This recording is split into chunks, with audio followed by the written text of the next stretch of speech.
तो आज की इस वीडियो में बात करेंगे अल्कोहल से रिलेटेड इम्पोर्टेंट क्वेश्चंस के बारे में।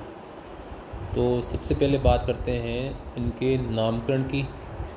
तो नामकरण में आपको सभी को पता है अल्कोहल के लिए इनका जो अनुलग्न जो होता है वो हम क्या काम में लेते हैं, ऑल।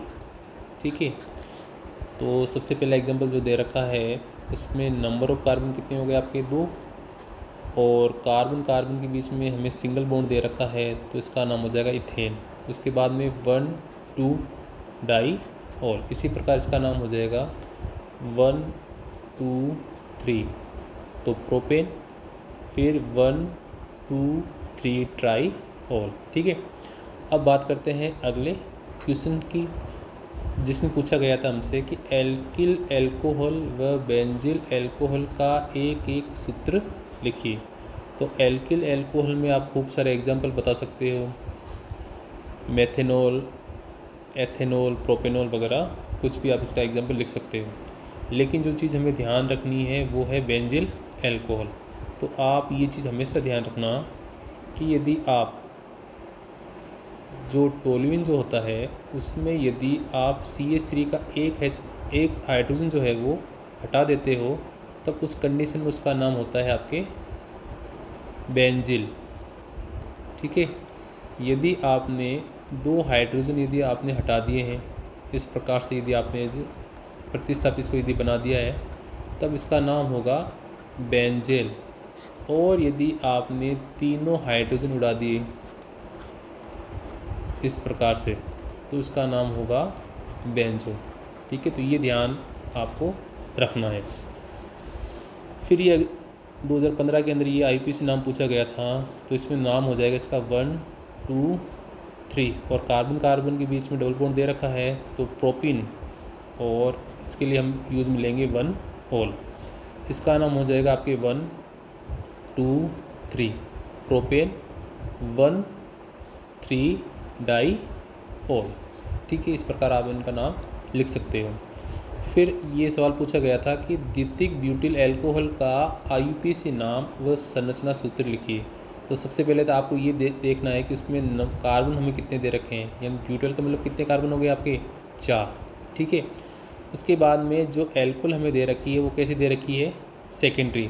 तो हमें OH ऐसे कार्बन पे जोड़ना है जिसकी नेचर कैसी होगी, सेकेंडरी। तो हमने OH इस कार्बन पे जोड़ दिया।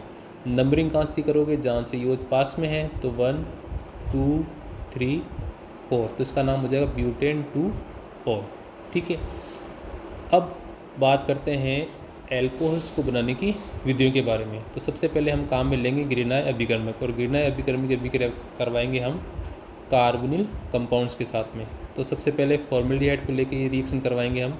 तो R नेगेटिव जो होगा, यानी नाभिक से नहीं युगात्मक अभिक्रिया होगी, O पे चार्ज क्या आ जाएगा आपके, नेगेटिव। अब O पे नेगेटिव चार्ज है और यहाँ पर इसका जो चार्ज है वो क्या है, प्लस Mg का, और इसका हम क्या कर लेंगे, हाइड्रोलाइसिस। तो ये बन जाएगा हमारे पास में अल्कोहल। कौन से प्रकार का अल्कोहल बना है, तो हमें क्या चीज़ देखनी है कि OH जिस कार्बन के साथ जुड़ा है उस कार्बन की नेचर कैसी है। यदि वो पड़ोस में एक कार्बन के साथ जुड़ा है तो 1 डिग्री अल्कोहल बनेगा। यदि जो कार्बन है वो पड़ोस में 2 कार्बन के साथ यदि जुड़ा हुआ है तो सेकेंडरी बनेगा, और 3 कार्बन के साथ यदि अटैच है तो टर्सरी अल्कोहल बनेगा। तो इसमें ये बनने वाला अल्कोहल कौन सा होगा, आपके प्राथमिक अल्कोहल। और ये सवाल पूछा भी गया था कि गिरनाय अभिकर्मक से प्राथमिक अल्कोहल प्राप्त करने के रासायनिक समीकरण दीजिए। सेम रिएक्शन यदि हम एल्डिहाइड को लेकर यदि करवाते हैं तो बनने वाला अल्कोहल कौन सा होगा, आपके सेकेंडरी अल्कोहल। और यदि हमने कीटोन लेकर RMgX की उसके साथ यदि रिएक्शन करवा दी तो बनने वाला अल्कोहल कौन सा होगा, आपका टर्सरी अल्कोहल होगा। ठीक है। अब बात करते हैं सेकेंड मेथड की, जिसमें हम जो कार्बोनिल कंपाउंड हमें दे रखे हैं उनका क्या करेंगे, अपचयन।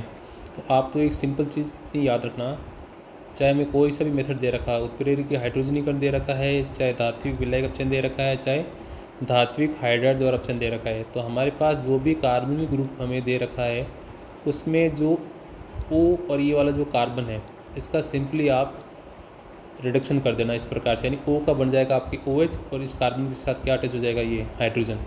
तो यदि आपने एल्डिहाइड लेकर इन तीनों कंडीशन में से कोई सी भी यदि कंडीशन आपने अप्लाई की तो कौन सा अल्कोहल बनेगा, आपके प्राथमिक अल्कोहल। और यदि आपने कीटोन के साथ तीनों कंडीशन में से कोई सी भी कंडीशन यदि काम में ली तो बनने वाला एल्कोहल कौन सा होगा आपका? Secondary alcohol. ठीक है,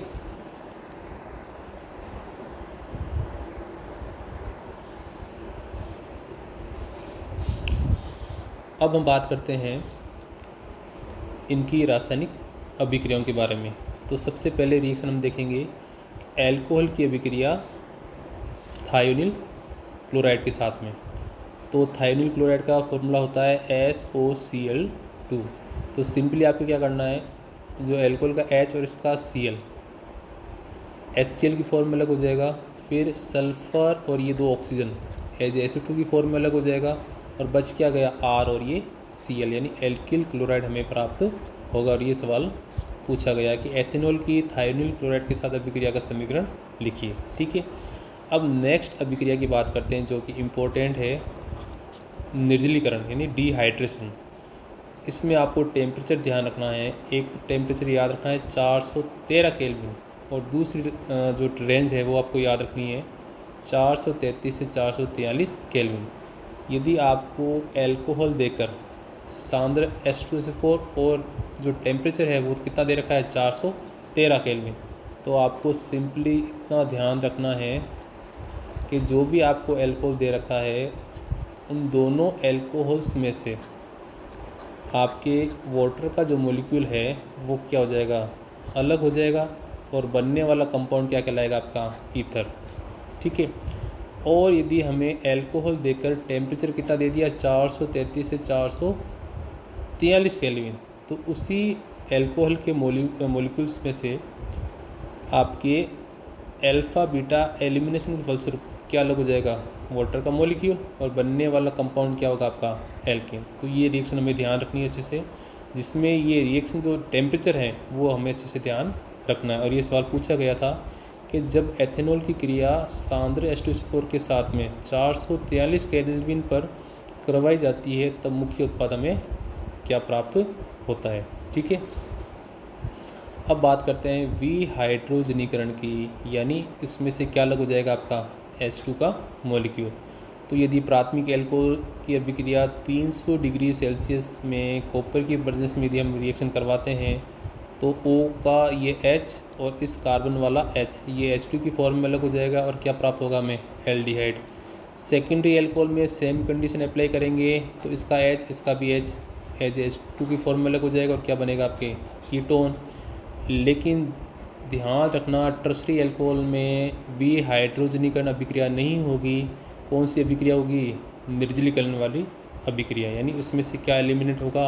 H2 का मॉलिक्यूल। ठीक है, तो बनने वाला उत्पाद क्या होगा आपका? एल्कीन। और ये सवाल आपसे पूछे भी गए हैं कि एथेनॉल की कॉपर की प्रेजेंस में 573 केल्विन पर रिएक्शन करवाने पर बनने वाले उत्पाद को समीकरण सहित लिखिए। इसी प्रकार ये पूछा गया था कि उत्प्रेरक की विहाइड्रोजनीकरण द्वारा प्राइमरी और सेकेंडरी एल्कोहल में आप किस प्रकार डिफ्रेंशिएट कर सकते हो। ठीक है, तो ये दोनों ही आपको ध्यान रखने हैं। अब बात करते हैं ऑक्सीकरण की। तो ऑक्सीकरण और विहाइड्रोजनीकरण रिएक्शन एक जैसी है, सेम रिएक्शन है। तो जब भी आपको प्राथमिक एल्कोहल दे रखा है तो OH का H और इस कार्बन का H H2 की फॉर्म में करना है, तो बनने वाला उत्पाद वही है, कौन सा? एल्डिहाइड। और इसका यदि आप फर्दर ऑक्सीडेशन करते हो एल्डिहाइड का, तो आपको सभी को पता है बनने वाला उत्पाद क्या कहलाता है? Carboxylic acid. और ये सवाल पूछा भी गया था कि प्राथमिक एल्कोहल के ऑक्सीकरण से किस श्रेणी की यौगिक हम बना सकते हैं, तो कौन सी श्रेणी को बना सकते हैं? एल्डिहाइड श्रेणी की। ठीक है।